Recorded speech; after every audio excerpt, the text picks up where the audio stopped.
welcome to Business as Usual. Today, my guest is Dick Kyle. Many of you know he's a Register of Deeds, and as well as Lowell Walks. Dick, welcome to the show. Thanks for having me, Kevin. So why don't we talk a little bit about you personally before we get into the Lowell Walks. Tell us a little bit about yourself.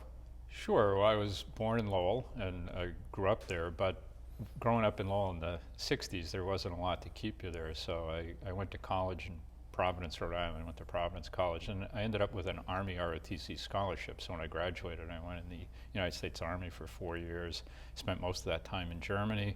I came back, went to law school, and settled down in Lowell.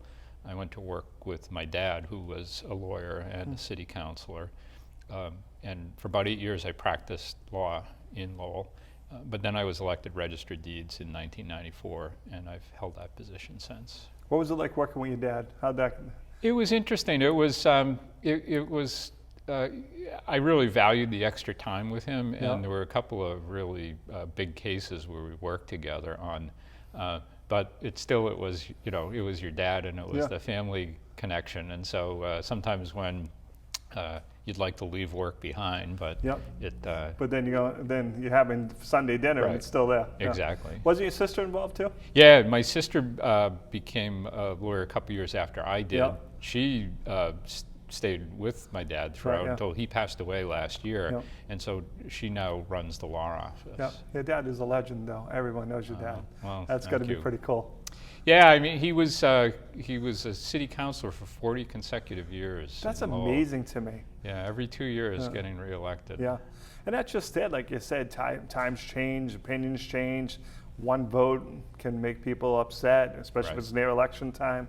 To go 40 years and to want to do it for 40 years, because most people after a few terms they're like, okay, I've had enough of seeing my name in the column. It's time to go do something else, you know. Yeah, it was a part of all of our lives growing up. He was elected when I was 7, and he served until I was 47. So I think that's one of the reasons I became very interested in politics and got involved myself. Sure. So let's talk a little bit about Lowell Walks, because that's a really cool idea you guys came up with. Well, Lowell Walks, it's a series of walking tours in Lowell. It started as tours of downtown Lowell. Every Saturday morning during the summer, we'd start at the National Park Visitor Center on Market Street at 10 o'clock. And I didn't give the tours. I found people who had expertise in particular areas to lead each tour. And it developed this amazing following, so that we've done it 2 years in a row now, and we've averaged 100 people each Saturday. That's amazing. Yeah, and we don't charge anything. You don't have to register. You just show up. And so I think it's a combination of finding some really great tour guides. Lowell is a beautiful city if you just get out of your car and walk around and look. And I think there's a social aspect that it brought. It wasn't the same 100 people. It kind of rotated, but people just like being together and kind of having shared interests. Because recently you just did one over at Mill Number 5. Right, it started. It was Frankie Dakota and Liana Kushi ran one, and it was on entrepreneurs in Lowell. And there's a lot of small businesses up in Mill Number 5. Plus, Jim Lachulis, the creator of Mill Number 5, spoke to us. And then we walked around and talked about some of the old businesses in Lowell too. Like I said, Mill Number 5 is just truly impressive. If you haven't been there over on Jackson Street, definitely go out and take a look. But just, to have the courage to say, hey, you know what, I'm going to get this building, I'm going to renovate it, and allow small businesses to have a space. But it's almost like a mini downtown in one building, so much cool stuff in there. Well, that's what Jim shared with us, was that he loved main streets. No matter where he went, he always looked for the main street. And he felt that downtown Lowell was too big to have a traditional main street, so he tried to recreate it on the 4th floor of Mill Number 5. And so he went around New England buying the facades of businesses. And so it's almost like a gritty Epcot Center, a gritty Disney World. And he hopes it becomes a model for other people in Lowell to open up businesses that are very successful.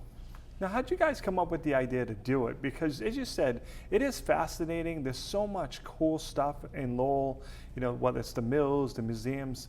And most people, Lowellians, Draker people, you mention something and they go, what's that? Well, I think the genesis of it was actually at the Lowell Cemetery. Lowell Cemetery is one of the earliest garden-style cemeteries in Lowell. It's over right behind Shed Well, Park. what does it mean when you say garden style? What's that mean? You know, an older colonial-style cemetery is small, like slate stones. Yep. Everything's densely packed. It's Sure. all flat. Yep. Well, in the 1820s, mostly in Massachusetts, there was a change in view of how death and life and nature all work together. And people started thinking that life and death are part of nature. And so they tried to make cemeteries a more natural setting. So a garden-style cemetery is one that's beautifully landscaped with shrubs and trees and hills. And it's almost like an outdoor public park. And then as people treated it as such, the people who could afford it hired artists or sculptors to make very unique headstones for them. And so it sort of became an outdoor art museum. Wow. And so I started giving tours of that about 8 years ago, and I found that they were very popular. And so what brought me to downtown Lowell was that if you go down, my experience with downtown Lowell on Saturdays and Sundays, unless there was a festival going on, there weren't a lot of people walking around. And I think that's the missing ingredient to really downtown taking off is just add people. And so I thought this was a way to do it. Show up at 10 o'clock on a Saturday, all the tours are 90 minutes long. When you get done, it's 11:30, go have lunch somewhere, go into a store. And so that was kind of the concept. Now that the downtown walks have become very successful, we've started branching out into the neighborhoods. We do those in the spring and the fall. For instance, we had a Back Central Street walking tour a couple of weeks ago. In the spring, we did the Cambodia Town, the Lower Highlands neighborhood. Because you've done one in the Acre too, over like Decatur Street.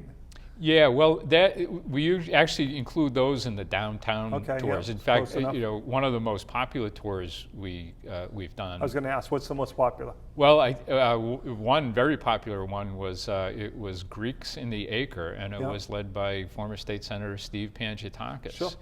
Yeah. We've done the Irish in the Acre. Dave McKeon, who's the archivist for St. Patrick's Church, actually my CCD teacher. Well, you know, you can attest to his talent then. Yeah, real good guy. And so those are the kind of things we've done. We've had walks on public art. The superintendent of Lowell National Park, Celeste Bernardo, led one this summer on the history of the national park in Lowell in honor of the 100th anniversary of the national park system. That's really cool though, because it's nice to be able to reminisce too, because I did grow up in the Acre during the Greek era, as we called it, you know, and every now and then you run into someone and you start doing the memory game and stuff, but to actually take a tour, you know, and it's funny when we go back into the Acre, we wonder how we get up and down the streets, because everyone didn't have two cars back then. You have a pretty big car and you're trying to go down a street in the Acre, you know, you're up on two wheels sometimes and stuff, but it's nice to, you know, that people still want to remember all those times. Yeah, and a lot of the people who go on the tours are from Lowell. Many of them are newcomers who want to learn about the city. But then many come from the surrounding towns, and they either used to live in Lowell or their parents lived in Lowell and they've moved to Dracut or Tewksbury or Chelmsford. And there's that connectedness with the past. You know, there's that saying that you don't know where you came from, you don't know where you're going. So I think history is very important. It is kind of neat and stuff. So, but also it was smart how you went and found knowledgeable people, because you know obviously know a lot, but like I said, if you're like, I don't really know much about the Back Central or whatever, you went out and found people who do to draw people in. Well, thanks. And another reason for doing that is the people that I selected not only knew the subject matter, but they had their own networks. And so they would tap into their networks. And it was almost like this friendly competition that developed to see who could have the most people show up on a tour. Yeah. But it's also great for the downtown. You know, when you're doing the tours downtown, like you said, it's perfectly planned, 10 to 11:30. Hey, we're downtown. Maybe I run into a friend on the tour. Hey, why don't we go grab a quick bite to eat? Going to put some more traffic in the restaurants and the stores. It's good for everybody. Yeah, that's exactly it. So we're very, very happy with the way it's worked out. All right, crystal ball, what's the future hold for Lowell Walks? Well, I think continue to find interesting tour guides and then take it out into the neighborhoods that, you know, I'd like to do every neighborhood in Lowell at least once. I've got, you know, there was this biologist, I think he's from Harvard, A.O. Wilson, who he wrote a book. It said that one day he stared at 1 square foot of ground all day long. And he said you'd be stunned at how much is going on in that 1 square foot of ground if you look at it, you know, scrutinize it closely enough. And I feel the same way about history.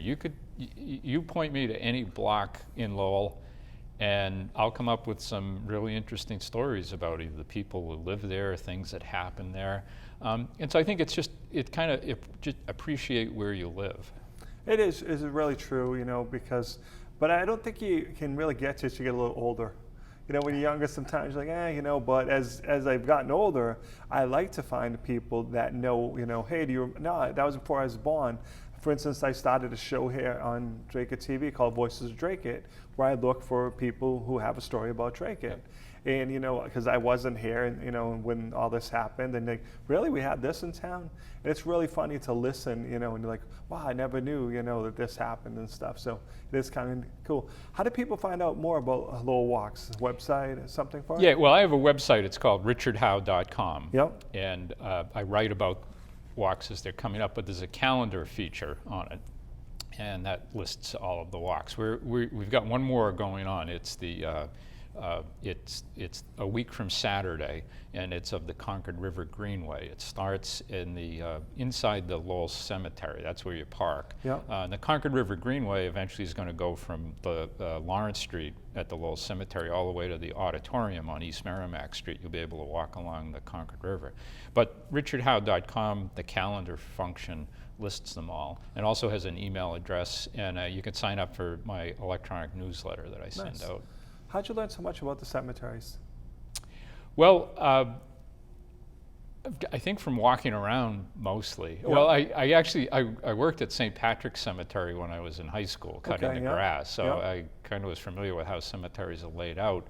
But what I do to give the cemetery tours is I actually just walk around and I'll look at a stone and see a name or date that looks interesting, and I'll write it down, and I'll go home, and you know, the internet is a wonderful research tool. For instance, I found a guy who was a member of the Lafayette Escadrille. He was a pilot in France in World War I. He was shot down and killed in 1917 before the American forces really got there. But he was this kid from Lowell, Massachusetts. He learned to fly, enlisted in the French Foreign Legion, became a pilot. Amazing. And he's buried over there, so there's this plaque on his parents' grave over here in Lowell Cemetery to his memory. So, you know, there's just an abundance of stories like that, and you just have to dig a little bit, you find them.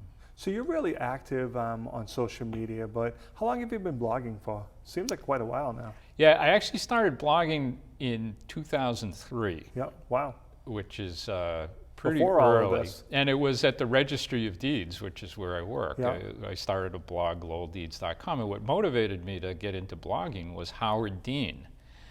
He was the governor of Vermont. Nobody knew who he was, but he all of a sudden became the front runner for the Democratic nomination for the 2004 presidential election. He flamed out, as we all know. But during his rise in late 2003, I was fascinated. How did this guy from one of the smallest states in the Union, you know, become so successful? There were a lot of things going on, but one of them was he used blogs. He used online communications, and I said, hey, this looks like a good tool, and that's when I got into it. Well, it is nice because I read your weekly recap about Lowell.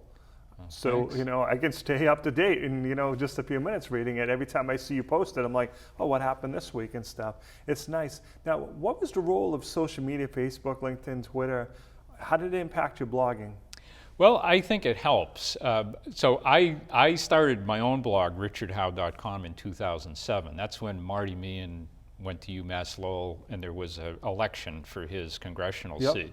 So there's nothing like an election to help a blog. attract readers to a blog. So that's when I started.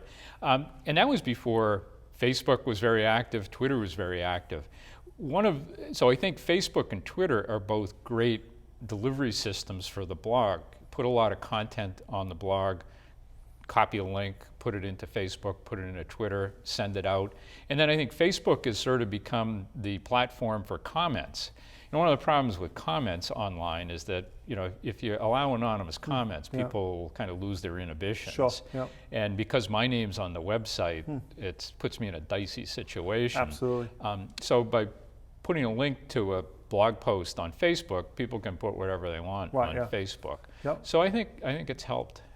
I think it does. I think it helps give you a bigger audience too, and because unless you know you, you're not going out searching for your name. But I may come across a blog post that someone shared on Facebook, and go, oh, you know, who is this guy? You know, and I just get a chance to start reading you. But I know for myself, it's been a godsend. It's allowed me to connect with people across the world that obviously I'm not going to meet any other way. What do you think the future holds for social media? How do you think it's going to change? I don't know. You know, I like history, and one of the parts of history I like is technology.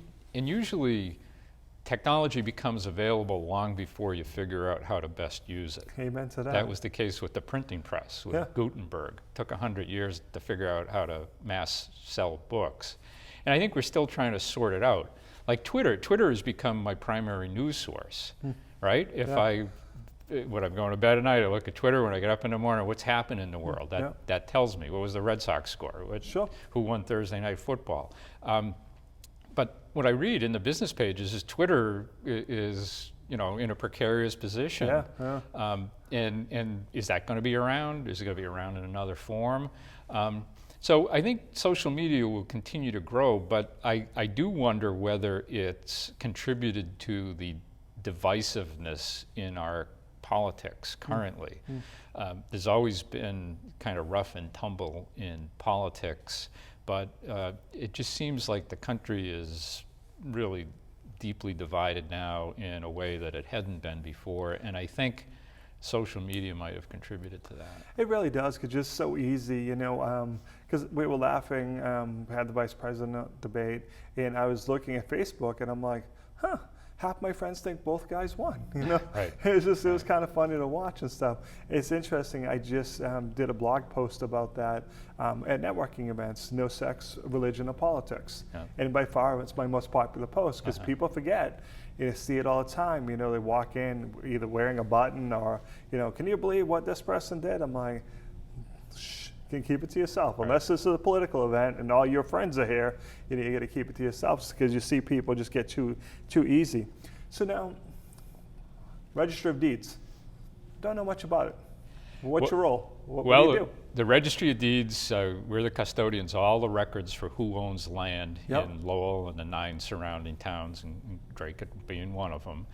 The records go back to the year 1629. That's the earliest one. It goes up to something that was recorded at 415 today. We've digitized everything, so everything back to 1629 is available on our website. Talk to me about that. That had to be a huge task. Yeah, and we actually did it twice, believe it or not. Why? Well, the first time we did it, you know, books were the primary system media that we used to convey information. We had microfilm as a backup, but the microfilm was shot right after the book was created. So the first time through, we scanned the microfilm. But a big part of registry records are called, they're like annotations in the margins of the book. They're called marginal references. So if you have a mortgage at one page and you discharge it, on the page of the mortgage, we would, just in the margin, see the discharge at this book and page. Makes so sense. that added information is very important, but it came after the microfilm was created. So our first pass through, all of these images lacked some pretty important information. Now, how long did it take you to image it the first time? Going back to 1600? Actually, going back to 1600. We actually, we did that in 1999. I said it was essential for Y2K. What I found was that all you had to do was say something was for Y2K, and there was plenty of money available for it. That seems like ancient history. Which is kind of comical. The books are going to break in Y2K? Well, no, I mean, but you know, I mean, nobody asked any questions, so that's how it got done. And we had all these images available. And I think it was before we even had the storage space to put them on. We had them in CDs in a safe for about 5 years. Remember that part too? Second pass through, about 2007, 2008, I crossed the line. I decided to cut apart the books. It's called guillotining. You cut the pages out of the book binding, and then you scan Sure. from that. Yeah. And we had these big batch scanners. We actually used some interns we had during the summer. They're high school and college Sure. kids, and it was a good reminder of why they should stay in school, Right, yeah, because they yeah. don't want to be scanning documents Sure, yeah. every day. And those images captured all the information, plus they were really crisp and clean, Nice. and they're top But quality. time-wise, did it take weeks, months? Oh yeah, it took months. It's Yeah. a big job, only but imagine. you know, like every other big job, if you start and keep with it, you get it done. Right, yeah. But that had to be really interesting to watch that, because you just had the old ledger books and stuff. Right. Yeah. These were great big, 10 by 14. So what made you want to run for this position? What was it about it that attracted you? Well, I think it captured a lot of my interest. I was a lawyer. I did a fair amount of real estate. Yeah. I really liked history, historical records. But I also, somewhere along the line, developed a knack for technology. I think that came partly from the Army. I was in a intelligence unit that did a lot of radio intercept and stuff like that. So I was comfortable with plugging things in and fiddling around with them. And those three things seem to be a pretty important part of that job. That plus, I did a lot of criminal law too, and you get kind of tired of all my clients going to jail, which they, in many cases they deserved it. But Right, yeah, still, when yeah. you're the one defending them, Right, yeah. you put a lot of effort into it. Sure. So yeah, I was partly looking for a change of pace, and I ran. It was a very close election. I won, and I've been successful in. Now, how being long have around. you had that position? Since I took office in January of '95, so it's 21 years, I think, Wow, 22. nice. So what do you think's been your biggest accomplishment? Well, I think it's digitizing the Easily, records. every day. But I think it's also kind of being the point person in the state for the adoption of new technology. We do electronic recording now, where if you're a lawyer, you sign up for a secure system, you do the closing in your office, you scan the documents, you upload them, you transmit them to us. We record them via Yep. the electronic image. The money gets paid through a bank transfer, and you never have to leave your office. The papers are on record. You can amazing. disperse the funds. It's a huge efficiency. It takes us about one-tenth the time it does to process a paper document. And I was the first one to do that in Massachusetts. And now that accounts for 50% of all that we record. It still amazes me that I still see some people going to the Registry of Deeds. When I know about the technology, I'm like, why wouldn't you be using that technology? Why are you going to the Registry of Deeds to record?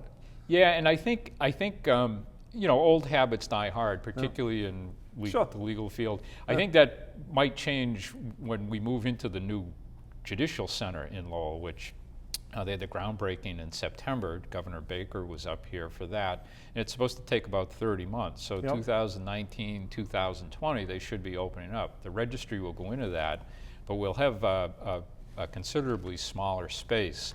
So I think the geography of the building is almost going to force the issue for some of the people that, So the model is to access the records online. They're free. Yep. They're all there. And you can still come to record in person or come to ask us questions or get a copy of your deed.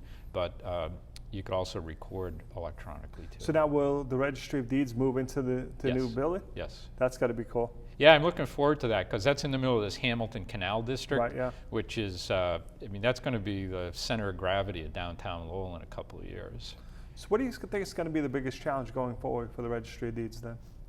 I actually think it's to protect the records. Amen. We hear about Russian hackers going in, hacking into the Arizona voting system.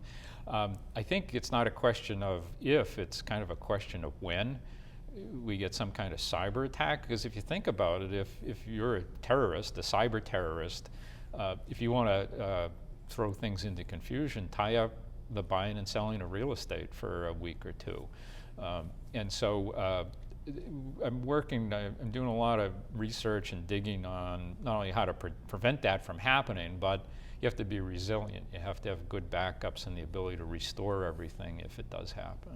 No, I mean, like I said, it is frightening, all kidding aside, when you think about it, because as you said, if something happened and, like I said, there's a ransomware, locking that up, if you don't have great backups that have been tested and know that they work, next thing you know, there can be no real estate transactions for a period of time. Right. That No, caused complete chaos. yeah, so I mean, that's the kind of thing you want to think about it before it happens rather than after Yes, it happens. yeah. So it's a You lot don't want to about. say, hey, well, who would have thought that, you know? Yeah, So- but if you had asked me 2 years ago to list the top 10 concerns I had, that wouldn't have even been on it. So that's a pretty recent phenomenon. Let's go back to Lowell in its history. What are some of the good things planned for the coming year? What do you say? Well, I think there's this great initiative to light up the canals. It's That is called pretty cool. the Water Vitality Project. It's sort of inspired by Providence, the water fire they do down there, and many other places around the world that use either beautiful buildings or water features and lighting, colored lighting, to illuminate them. So it started back in February at Winterfest. They lit up the Merrimack Canal, which goes through Lucy Larkin Yep. Park, right between the two parts of Lowell High School. And that was great because the water was frozen and they had different color lights reflecting off of it. Then this past September, they lit up the Swamp Locks, which is in the middle of the Hamilton Canal District, Okay. right near the Lord Overpass. Sure, And they lit that up. And so the plan, it's like a 5-year plan to not only light up a number of water features like that, but for instance, the Wanalancet Mills every year creates this great big Christmas tree on its smokestack. Yeah. And I think people envision every smokestack along the Merrimack River to have similar colored lights forming trees along them. And I think that's something that'll, what it'll do is draw more attention to the existing things that the Sure. city has to offer. Which is nice. I mean, because sometimes it really is that simple. Amazing what some lights can accomplish. Right. No, and you know, there's a lot of times the marketing campaigns are sort of targeted to bringing people from more distant locations here. But Lowell has 110,000 residents, Right. and if you add in the contiguous towns, you get up to like 350,000 people. That's a lot of So people. that's a pretty big audience to try to attract into the city. And we've tried to do that with Lowell Walks. Now, 100 people a Saturday is just a kind of a tip of the iceberg of what it could be. I still think it's impressive because it's a Saturday morning. You know, when you try to do stuff on Saturday mornings, often life gets in the way and stuff. Yes. So, and like you said, it's not the same 100 people either. You know, Right. everyone has, hey, I want to know more about this neighborhood or that neighborhood. But I think, you know, this year you're going to see it just keep rising because we're always seeing it. You guys are doing a great job promoting it on social media. And you're like, oh, I missed that one. When's the next one and stuff. So I can see it going up. But we are out of time. Okay. Thanks for joining the show, Dick. Appreciate it. Thank you for watching. We'll see you next time.